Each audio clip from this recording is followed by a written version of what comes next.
Hey everyone, good evening. You hear me okay? All right. Welcome to the deep dive on Amazon S3 and Amazon Glacier Storage Management. I'm Sundar Parmeswaran, Director of Product Management at Amazon S3. Today, customers like you use Amazon S3 and Glacier to store vast amounts of your data. And you use it for everything from big data analytics, log file storage, media workloads, backup and recovery, or archive data. In this session, we'll talk about all the tools we have for you in S3 and in the AWS ecosystem to help you easily organize, understand, act, and secure your storage so you can get the most out of your data in S3 and Glacier. The agenda for today's session will start with an overview of all the storage management tools we have for you in S3 and in the AWS ecosystem. We'll look at capabilities you have to make it easy for you to classify your data, for example, using object tagging. Then we'll look at all the tools we have for you to get insights in how your data is being used, like storage class analysis or up-to-the-minute metrics. And then we'll look at all the options we have for you to act on those insights, like Lifecycle Policies or Cross-Region Replication, or the ability to set up default encryption policies on your data. And finally, we'll hear from our special guest, Paul Fisher from Alert Logic, and Paul will talk about how Alert Logic is using S3 and S3 storage management to seamlessly scale their service and serve over 4,000 customers today with security services. And finally, we'll also leave some time at the end for questions. We do have a full topics and session going on today, so we will be available. If we don't get to all the questions here, we will be available after the session outside to answer any questions we couldn't get to in this session. To walk you through these topics, I'd like to introduce Susan Chan, Senior Product Manager, Amazon S3.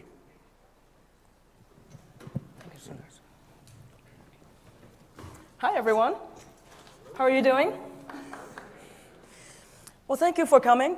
This is a very exciting topic for me, and I'm hoping it's a very exciting topic for you as well. As Sundar mentioned, we have a full suite of storage management tools available for you when you store your data on AWS. What I wanted to start with is to show you that all of these are linked.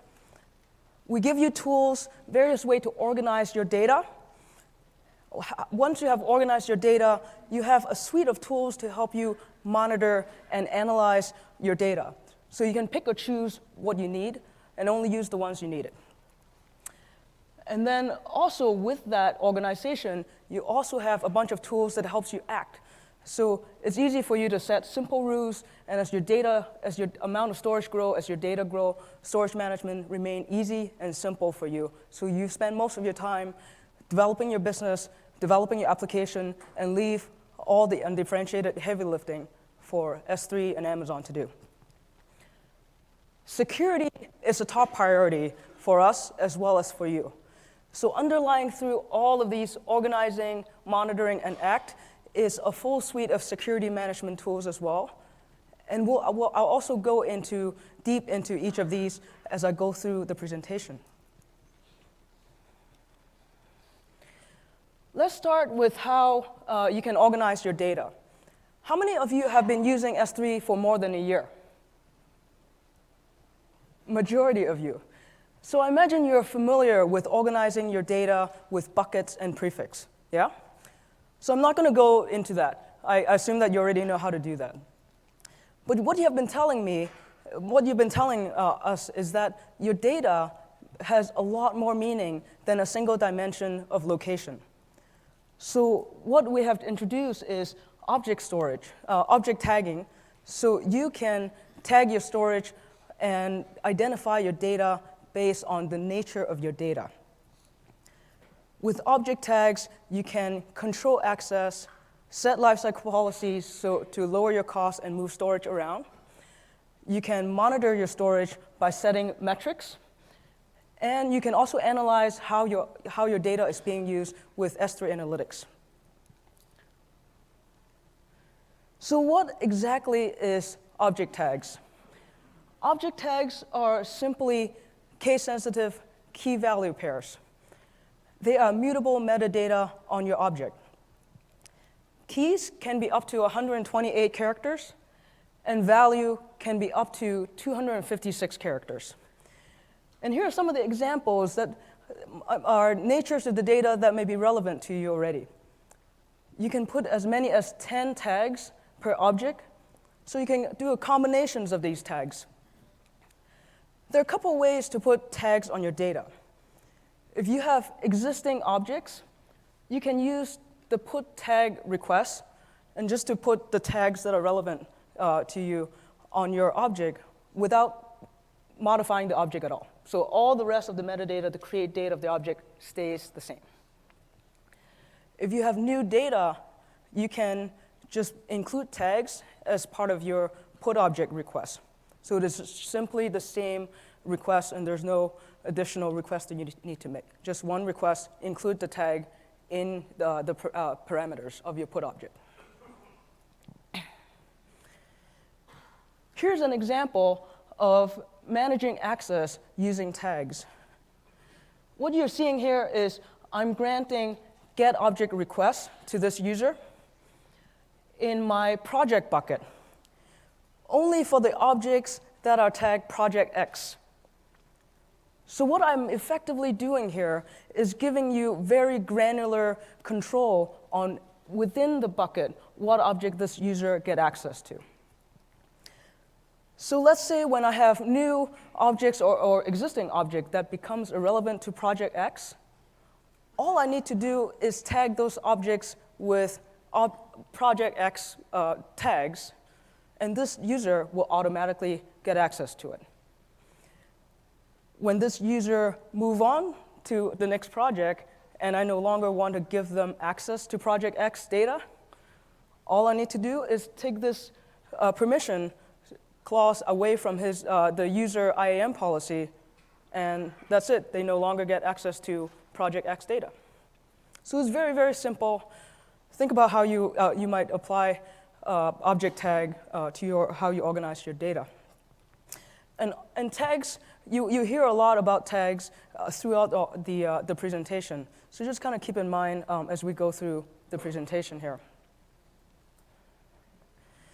So now that we've briefly discussed how you would organize your data, let's take a look at what are the tools available for you to monitor and analyze your data. Customers have told us that they have business workflow, or some customers are like you are running big data jobs on S3. And the beginning of your big data jobs, when for example, when you're running a Hadoop query, the first thing it does, a lot of the times, you list everything in that prefix, or you list everything in the bucket. And as the amount of your data grow, what you're telling us is that you're spending more and more time listing the data. So we introduce S3 inventory for you for that. So you no longer have to list your data. S3 inventory gives you a readily available file of the object names as well as the corresponding metadata. You can subscribe to your S3 inventory at the bucket or the prefix level. You can ask to get a report daily or weekly, and you tell us exactly where you'd like it delivered. So when you start your next big data job or start your weekly workflow, you can skip all that listing and just directly start with your S3 inventory file. You can also configure to get delivery notification through event notification. Once we deliver the inventory file, the last file that we write is the checksum file. So you can configure to get an event notification, either send you an SNS or SQS message, or trigger a Lambda function so your workflow can start that way. What's more to know is S3 inventory costs half of what the synchronous list request costs. So think about this is also a way to save time and save money. We have been actively taking your feedback, and over just the last month, we've introduced a few capability, a few more enhancement on S3 inventory. We added object-level encryption status so you can easily see how your objects are encrypted on the server side. You can also now encrypt inventory report with SSE S3 or SSE KMS. We added a new output format. So previously, you can choose to get the file in CSV, a flat file format. We've added ORC, a columnar format. So if you choose to query your inventory, it's much faster that way. We also added integration with Amazon Athena, Redshift Spectrum, or any of your Hive tools. So I'll show a little bit on how you can query your data with Athena in a little bit. Setting up S3 inventory is very, very easy. Everything goes, a lot of the tools that we were talking about is going to be under the Management tab in your S3 console. Inventory has its own tab, and setting it up is actually just literally a single click on the console. So you can see that we added a new output format, so you choose between CSV and ORC. Encryption status is one of the new optional fields, and there are a whole selection of optional fields that you can choose, so you only choose the ones that are relevant to you. You also can specify your inventory encryption just by a radio button. Capital One is telling us that they're using S3 inventory report. They look at the object encryption status for the compliance and daily reporting purpose. I'm also curious how you will use S3 inventory report. So if you have a chance later on after the presentation or at the AWS booth, let us know. We'd love to hear. So we recently, we'll take question at the end. We recently added querying capability with Hive tools.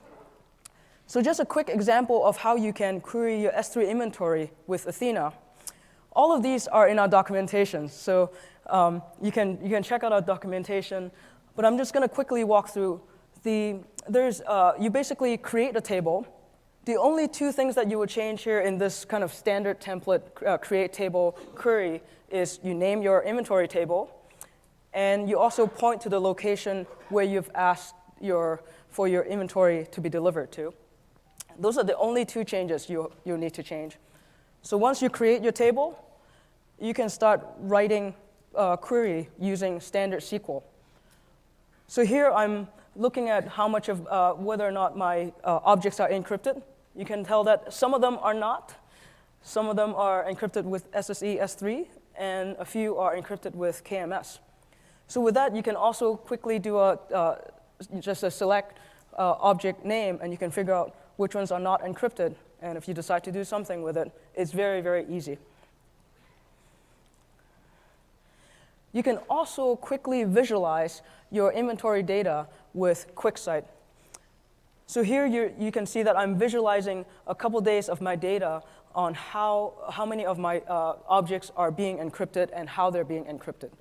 So I know many of you are probably very good at visualizing your data and getting value out of visualization. So I encourage you to play with your inventory with QuickSight and see what you get out of it. How many of you have wondered how much storage you have in your bucket? We actually publish this every day by default for you. It's under Management Metrics, and the storage metrics is free. It is published at the bucket level. It's updated daily. We even give you a graph with kind of a historical trend, so you can see in your bucket how many objects there are and how much is being stored. This is part of CloudWatch metrics. So while we're talking about CloudWatch metrics, you can do so much more with CloudWatch metrics. You can use CloudWatch metrics to monitor performance and operations. With CloudWatch metrics, we deliver requests and bandwidth metrics for you. And you can generate metrics. You can define your metrics based on bucket, prefix, or tags. So you can align your metrics to your applications that are writing to S3. These are 1-minute CloudWatch metrics, so you can depend on them for your operational use. And with CloudWatch metrics, you can set alarm so you can get a notification if the metrics exceed a level that you have predefined. So again, we publish many different kinds of metrics. There are 9 request metrics, and there are 4 bandwidth metrics. So for example, you have an application, and you expect that you get 10 gigabyte of upload every day.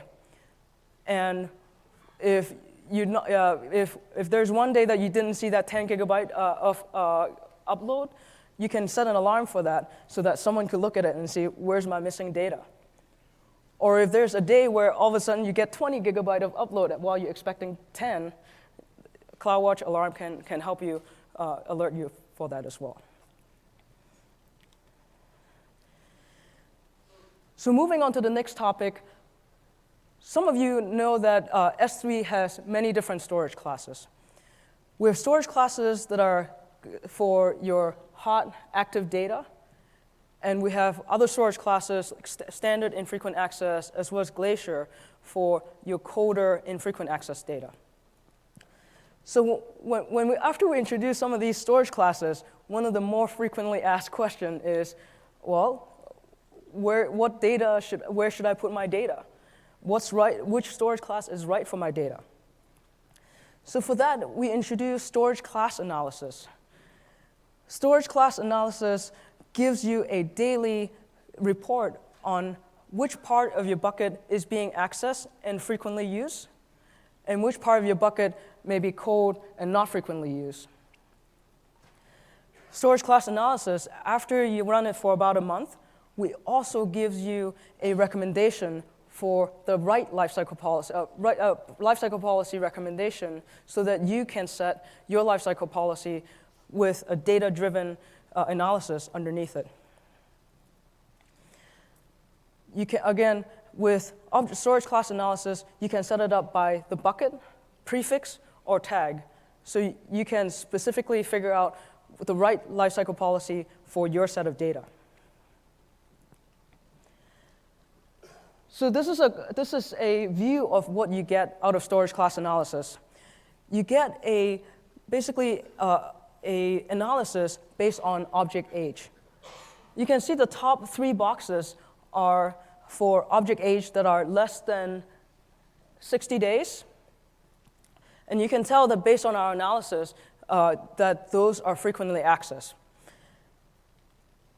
And the bottom 2 boxes are objects that are greater than 90 days old. And based on our observation, we haven't seen that many retrieval. And so those are probably good if you wanted to think about putting them into standard infrequent access to lower your storage costs.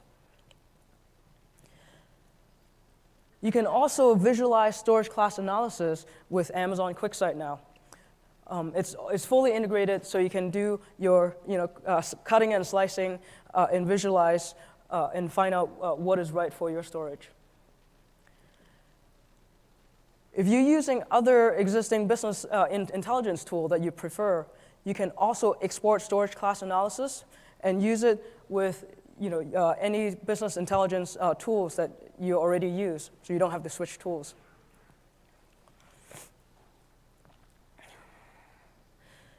So moving on to the next topic, many of you may need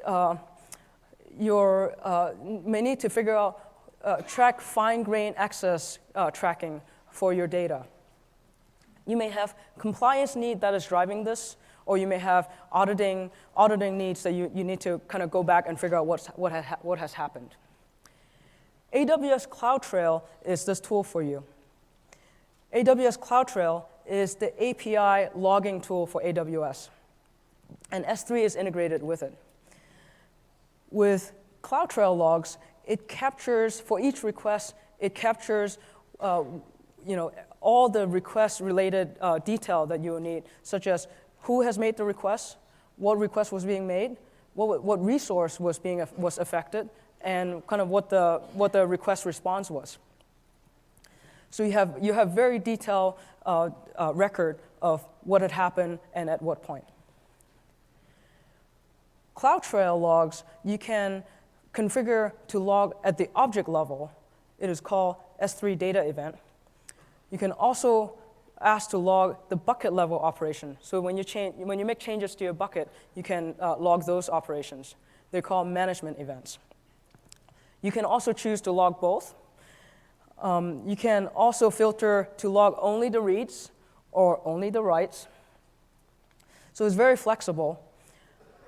CloudTrail is also integrated with Amazon CloudWatch event.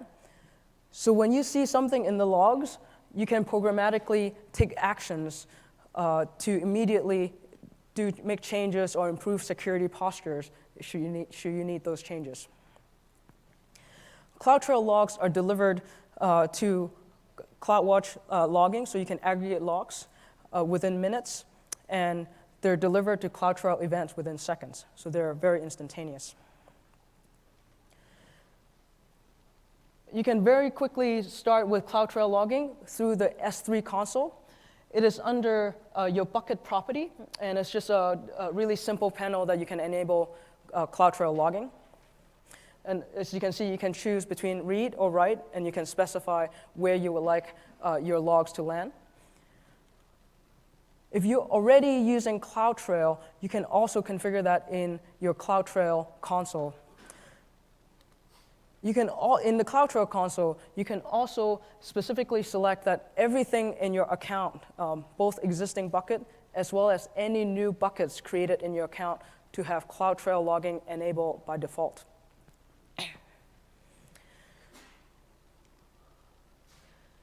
So as we mentioned, security underlies all of our story here.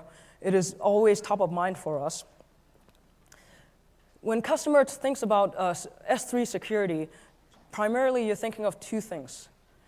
First, is my data encrypted at rest? So for that, as you recall, we introduced object encryption status in S3 inventory. And the second is, are any of my access permission open to the public? So for that, we have two methods. First is the AWS Trusted Advisor. There's a bucket permission check within AWS Trusted Advisor. What it does, it actually lists out your buckets that have either public access or any authenticated user access. And they list out the buckets that have those permissions. So you can go through and figure out whether or not you had intended for those to be publicly accessible. Using the same AWS Trusted Advisor is included in your business and enterprise level support. Using the same technology, we also recently introduced the bucket permission check in the S3 console. This is available to everyone, so if you have your laptop on, you're welcome to check it out. Here's what you will see. In your AWS console, when you list your bucket, we introduce a new column that says access. So for the ones with public access, we actually flag those for you. So you can view them in context. You're looking at your S3 resource, looking at your S3 bucket, and if you see them that they're listed as public, you can check it out and go into bucket permission, and we'll even flag and specifically tell you whether or not it is the bucket access policy or the bucket policy that is providing that public access. So you can decide whether or not you need to change those. So there are a big range of tools that helps you figure out what data you have and how they're being used. Let's move on to the last topic, which is tools that help you act on your data.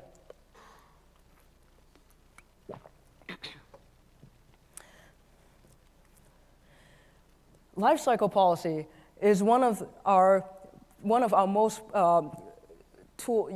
popular tool.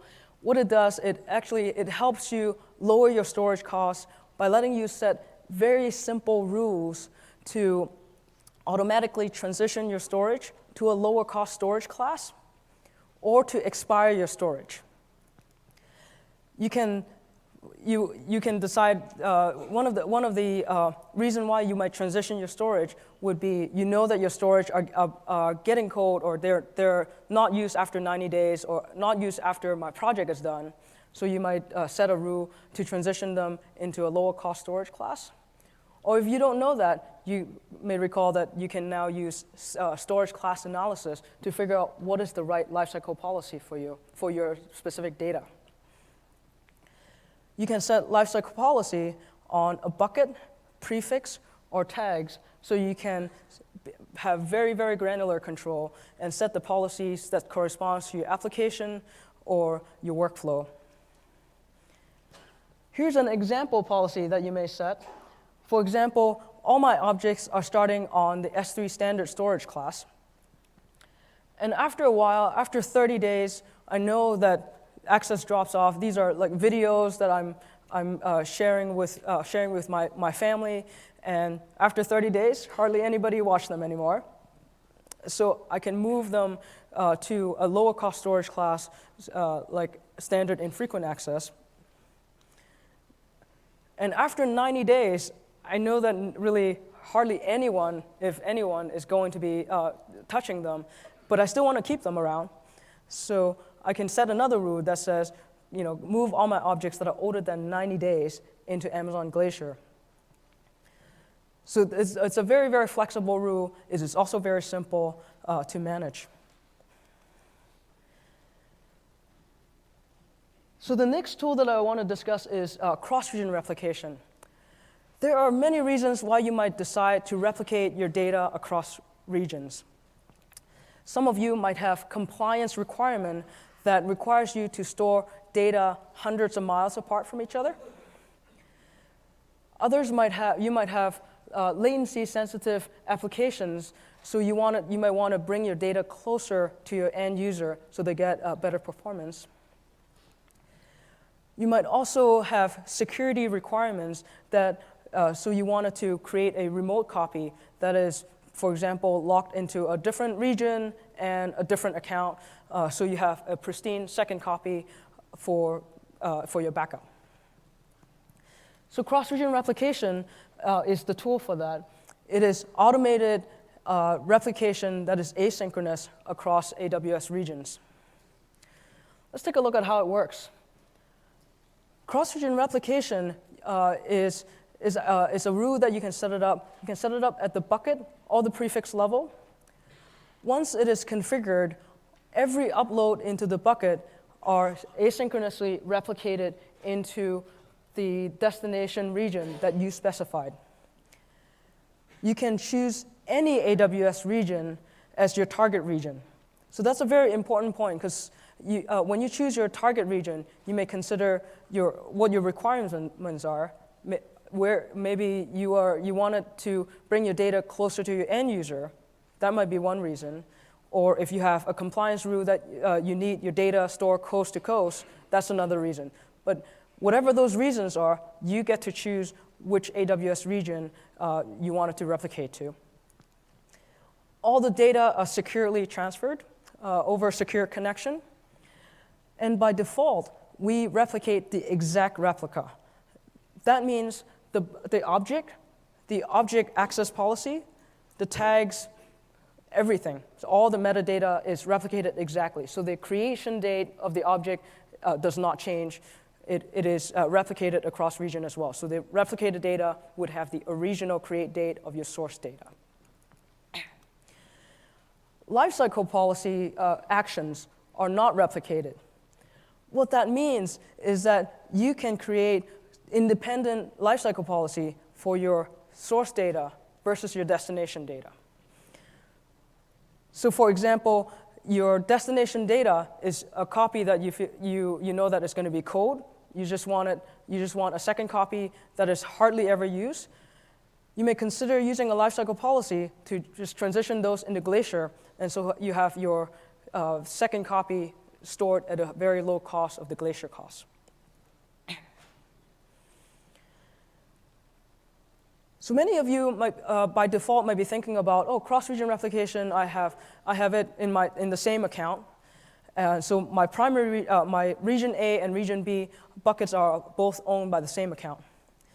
But some of you might consider using replication across account. And the reason is you might want additional protection for your sensitive data to prevent malicious or accidental delete.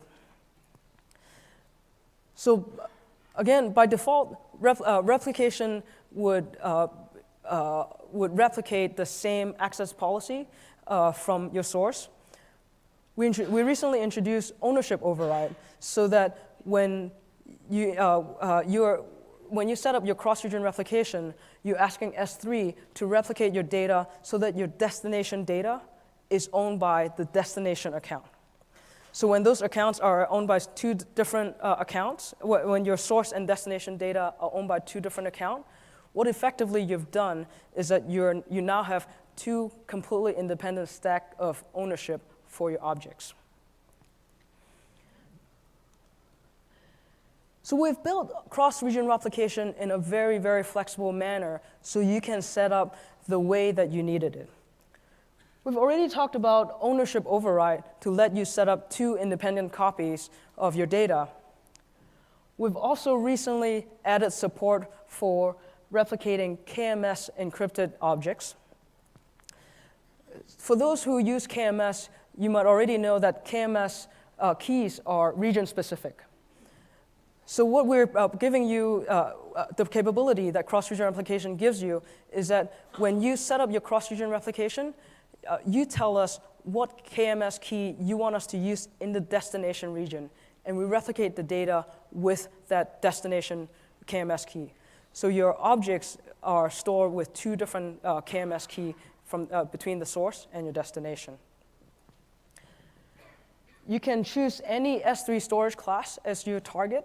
So if you have a mix of S3 storage class in your source, and you think that your destination is going to be a coder copy, you can choose to replicate everything into the standard infrequent storage access class. Again, you can also choose any AWS region as your target. You can also consider using cross-region replication as bidirectional replication. And the way you do that is you set up cross-region replication on both your region A as well as cross-region replication policy in region B, and you replicate across to each other. And so everything that you write into region A and region B are replicated to each other. And so you always have two synced up copies. And as you recall, we support independent lifecycle policy between your source and your destination. So you can set up cross-region replication with lifecycle policy or any way that according to your requirement. It is very flexible. I want to quickly show you how to get started with cross-region replication. It is, again, under in the S3 console, it is under the Management tab, under Replication, and we have a wizard that actually walks you through how to set this up. So the first pane is sets up your source bucket. You tell us whether or not you want everything that is written to that bucket to be replicated, or only things that are written to a specific prefix to be replicated. So you can choose between bucket level or prefix level replication. Here's also where you would specify whether or not you want us to replicate objects that are encrypted with KMS encryption. If you can uncheck that if you just want to leave the KMS encrypted objects alone and not replicate it. And then going to the Destination tab, you can choose any buckets in any other AWS regions. We also support cross-region replication set up across account now. So you enter both the account ID as well as the bucket name, and we'll set that up for you that way. And you enter in, if you're choosing KMS replication, you would enter in the destination KMS master key right there. You can also enable ownership override with just a checkbox in the bottom there. So all this is very simple. If you're setting up cross-region replication across account, you would have to complete your setup by logging into your destination account. And we've also made that easy by introducing a wizard here as well. So go to Replication under More. There's a Replicate Objects. So once you log into your destination account, you go into this panel, and we have a wizard that helps set up, make sure that your destination bucket you can easily enable versioning, which is required. And you can also set up the bucket policy or any KMS policy with a couple clicks. Sorry. So the last tool that I wanted to walk through is trigger-based workflow. We offer event notification to help you set up a trigger-based workflow so you can simplify your processes and respond to events in a timely manner. Event notification is an automated process. You can set it up to trigger a notification when an object is put, copied, or deleted out of your bucket. You can set up an event notification at the prefix level or by suffix. And as the result of the event notification, you can set it up to either trigger a workflow as a message into SNS, or a topic in SQS, or trigger a Lambda function. So you can set up you can trigger the remainder of your workflow that way. So for example, one of the example of event notification that we've heard is, you might have photos that are being uploaded into your bucket. So you can set it up so that when a .raw prefix object get uploaded into your bucket, it will trigger a Lambda function, so it will make a thumbnail that you needed, of the size that you needed. So it's very easy that way. So many of you have told us that for security, you had wanted to make sure that everything you store on S3 are encrypted at rest. Previously, you might used to have policies that just reject put objects when it is not when it doesn't have the encryption header. But what you've asked for is to make it easier. You don't want to actually reject the object. A lot of the times, you actually just wanted that object to be encrypted upon upload. So we introduced default encryption. Default encryption automatically encrypts every object that is written into your S3 bucket.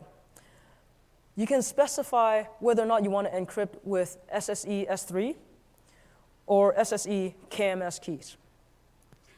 So it makes it very easy for you to meet your compliance or your auditing need. So you know that every object, regardless of which application or who's uploading to your bucket, that it will always be encrypted the way that you have specified.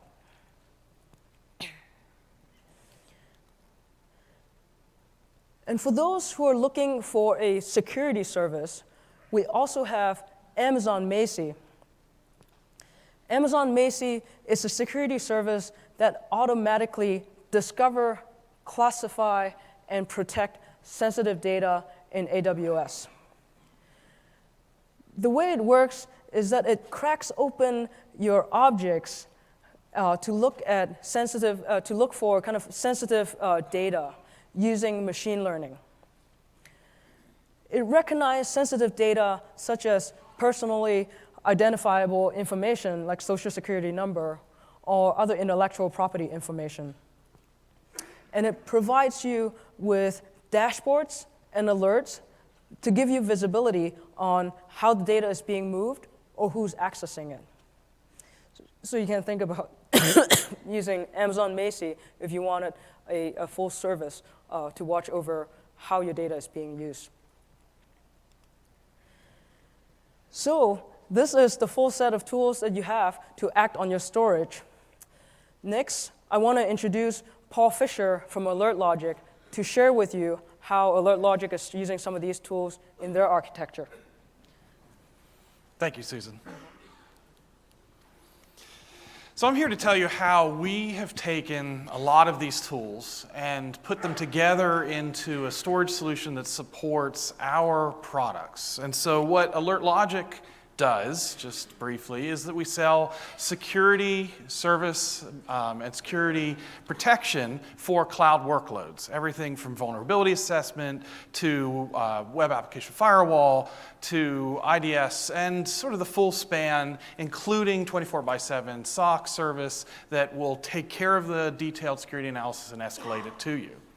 What I'm going to talk about then is how we support getting that done by using all of this technology. So some numbers that'll be relevant to what we do. We have over 4,000 customers. All of it is subscription business. We ingest today 2 petabytes per month from those customers. We have to retain that from anywhere from 3 months to 7 years, and that's a per customer selection based on what kind of subscription they want. We process average 1.2 million messages per second through the system. It peaks at roughly 3 million messages per second at times during the week, and that grows. The overall workload in terms of storage size grows at 110% per year. We add 110% to that storage total per year. That leads us to where we are today, all the way to tens of petabytes in the next couple of years. And so what we needed to do is build a solution that started in the data center and build a solution in AWS to deliver this capability. And I'll tell you then how we scaled it when we get this to the end. So this is our system. Typical system diagram. On the left-hand side, you see the green environments, which is just customer environments, and that's everything from AWS accounts to traditional data center workloads and even other cloud platforms. On the right-hand side, you have integrations with our partners, either third-party tools and or partners that add value-added security on top, where we provide them a direct flow of all of the data that we collect from the customer's environment. We flow it through to them so that they can do their own analysis on top of that. In the middle is our system, the simplest possible view of the subsystems that make up our system. What I'm going to drill into is one particular subsystem box, which is sort of ingestion, data access, and storage, and in fact just talk about the data access service that's in the middle of that. So what did we need to accomplish with our solution? So we needed guaranteed sort of end-to-end integrity. So from the point at which we pick the data up out of a customer's environment, whether that's off of a host running on EC2 or an ECS container, or it's data that we picked up out of an AWS service that we are bringing into our system for storage and analysis, we need to guarantee that what we picked up, what we store, what we process, and what we archive long-term is exactly the same data. And so we flow a SHA-256 checksum all the way from collection through to the write in S3 as part of the write request, and then guarantee that it stays that way long term. We need encryption at rest, but what we need is encryption at rest on a per customer basis, and I'll get into the detail of that in a second. We needed to have per customer, per data type, and we have multiple data types that we manage in our system, everything from IDS events to log data to network flow data to what we call observations, which are our conclusions on the security posture in the customer's environment, and then incidents in the whole sort of gambit of the data types. Each of these is managed as an independent data type. We need to manage the expiration policies of those independently. So for the log data, there's a retention the customer pays for. For the IDS data, it's a fixed thing, so it varies data type to data type.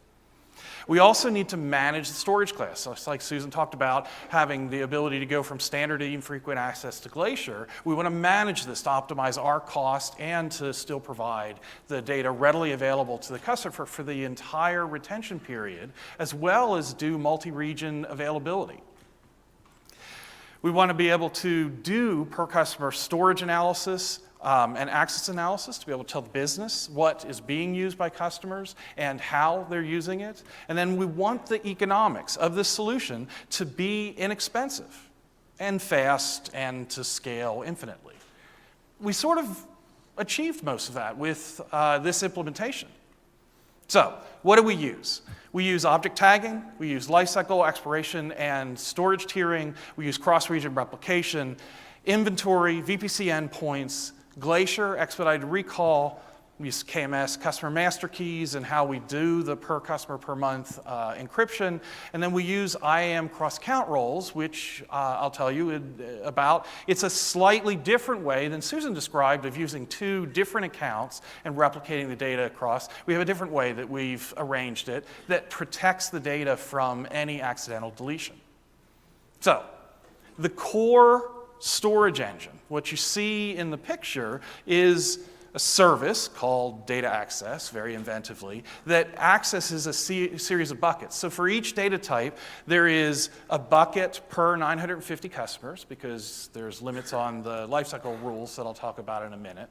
And we create additional buckets in that data type. That service then routes it to the right bucket and uses the hash prefix trick to be able to get S3 performance. So for those of you who probably know, you can use a hash prefix. The way that S3 scales is each character in that hash prefix gets either automatically turned on based on access patterns, or you make a request to the team. Each prefix gives you an additional bump in the performance of accessing and writing that data in that bucket. So it's this small 5-character prefix basically sets us up to have virtually unlimited scalability for as many years as we can care to run this experiment. And I'll show you some numbers at the end of where we got to just in our initial deployment. So the objects are written for us with 2 tags. The first tag is the customer identity, and the second tag is the date. This is the date of not when we wrote the data, it's the date of the data itself. So you think about a log message that got created in the customer's environment. There is a natural minted date that message was created on that system. We want to transfer that date into our system and then manage the data that way. We collect data up to a month after it was minted, because there are sometimes that there's delays in getting the data off those systems, transferring it into our system, analyzing it. The issue is that we're also a long-term archiving solution for things like PCI compliance. So ultimately, we need to get all of the data, even if there was a delay, and we need to then manage it according to the date. So we use 2 simple tags. We use a KMS, customer master keys, 1 per data type. We generate for each customer, for each month, a data key out of those customer master keys, and then we automatically apply those data keys to do the encryption.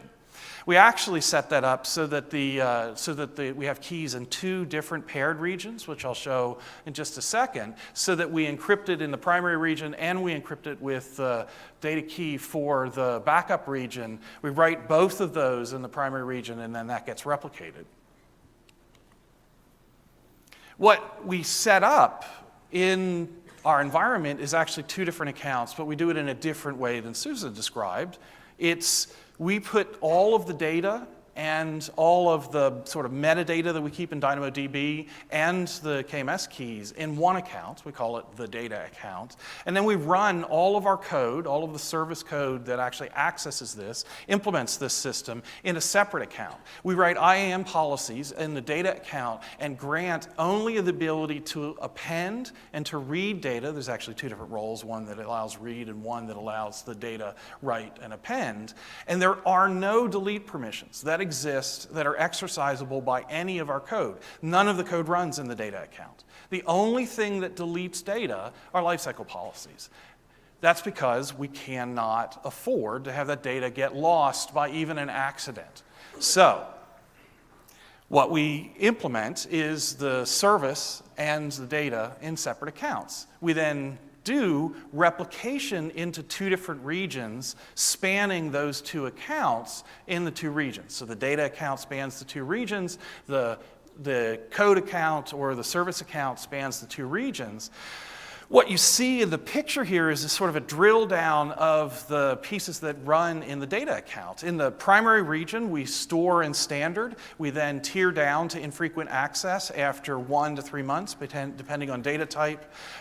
In the secondary region, we're doing cross-region replication of that data, and it gets written with infrequent access because we don't actually expect to read it, although we want it to be available for a failover event.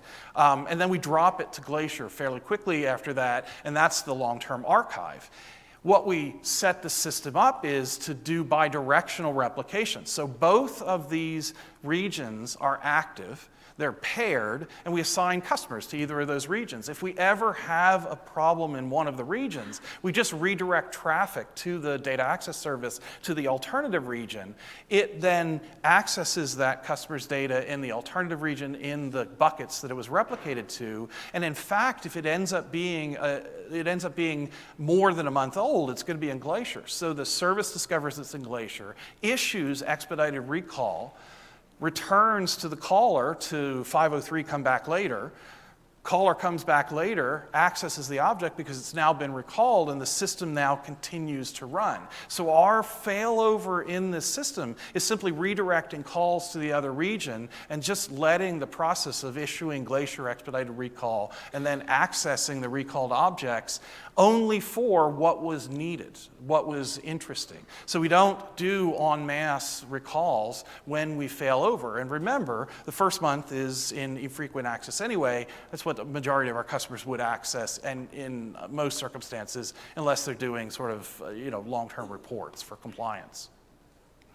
The interesting thing about this solution, between the copy in the primary region and the tiering there, and the copy in the secondary region and the tiering there, is that the total blended cost of this solution for us is 1.7 cents per gigabyte per month.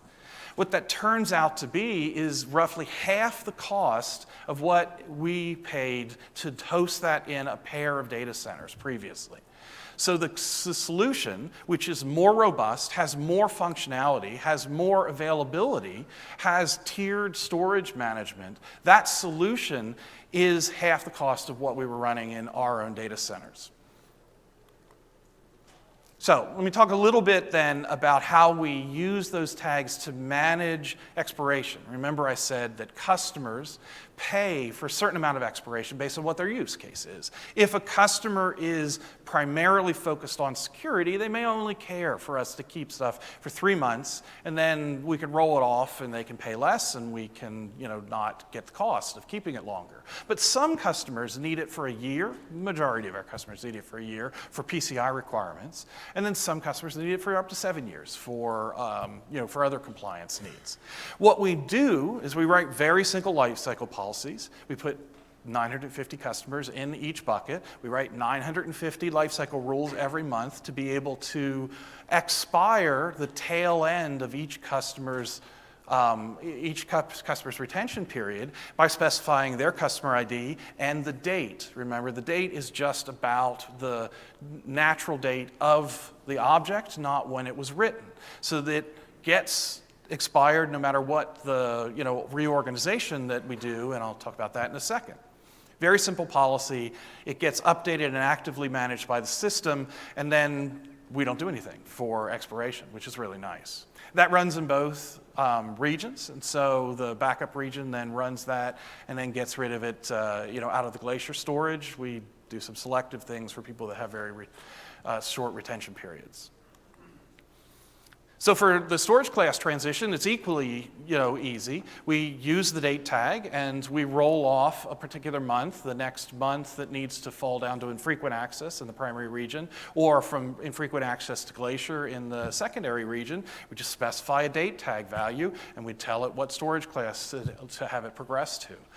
These basically get updated every month as we sort of roll forward in time, and it requires us only to just assert bucket policies on the buckets that we're actively managing for each data type.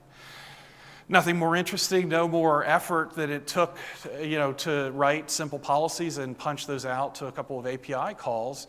It would have taken a long time to manage that stuff otherwise. So, what else do we do?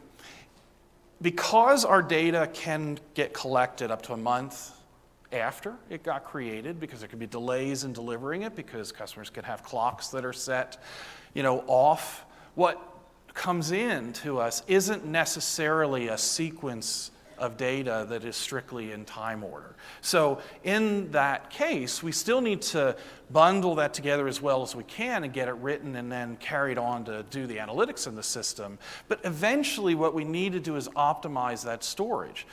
So what you see in the picture here is a very simple process where each bucket is set up to export inventory. That inventory will trigger an S3 put, a put notification, which will run a Lambda. The Lambda will then analyze that inventory report to pick off the month based on the tags of data that need to be reorganized. It will just put into an SQS queue a note about each one of those months of data for each customer. That gets pulled off by a Lambda that just starts in parallel. Lambdas that do the reorganization, and those just progress through pulling all of these smaller files into a larger file, organizing it in time sequence order, writing it back, and then from that point on, whenever we access the data from that time, we read the bundled file, which is way more efficient, costs one API call, and we can get, and because we can read the sort of table of contents at the beginning, we can go forward or back in time or start in the middle. So it ends up being very efficient from an S3 cost perspective. It gives us a much better way to then optimize basically the streaming that is what feeds the sort of batch analytics or search that happens in our system. We also use the same inventory, same triggering events, same analysis of those things to put all of the information about those objects that are stored for the customer into Parquet files. Those Parquet files are then used through Athena and QuickSight to then visualize and analyze what's going on with the customer. That only requires us to trigger inventory, process that, same inventory that just got run previously. We augment that with some other data. It's why we don't use the tools that Susan talked about, because it makes a difference to us to integrate that stuff into into the data, the column or data storage, and then enables that kind of analysis on the back end. So what happened after we implemented this thing at the beginning of the year? Well, we transferred all the data for all of our customers from our physical data center into AWS, and during that exercise, because it was a lot of data, we were able to scale the writes of that over 100 times our current workload. What that meant was we were effectively writing for the period of time that we were putting that in, what ends up being 140 petabytes per month. So more than 100 times the workload I told you that we run at the beginning. We were sustaining over 30,000 writes per second. Those are individual bundles of data that were being written. During that period, from way down at the very beginning all the way up to 30,000, the latency at the 95th percentile stayed at 200 milliseconds. Without fail, and so the scalability that we saw out of S3 from the volume we run today to the fully scaled up version was unaltered. That's all completely attributed to the sort of hash prefix and the partitioning that S3 does behind the covers to be able to then scale out the I/O that gets put behind it. Read latency stayed 125 milliseconds at the 95th percentile. And in fact, this wasn't the point, we didn't stop at this point because it was a bottleneck, because we couldn't make it, because it wouldn't go higher. We just couldn't produce the workload to go faster. We just hadn't imagined that we would try to push it faster, and so we ran out of gas. There is nothing in our validation that makes us believe that this is the end. I'd expect it to go, many times larger than this afterwards. At this point, I'll let Sundar come up and we'll recap. Thanks, Bob. It's great to see how. Yes, hear me okay? You're not on.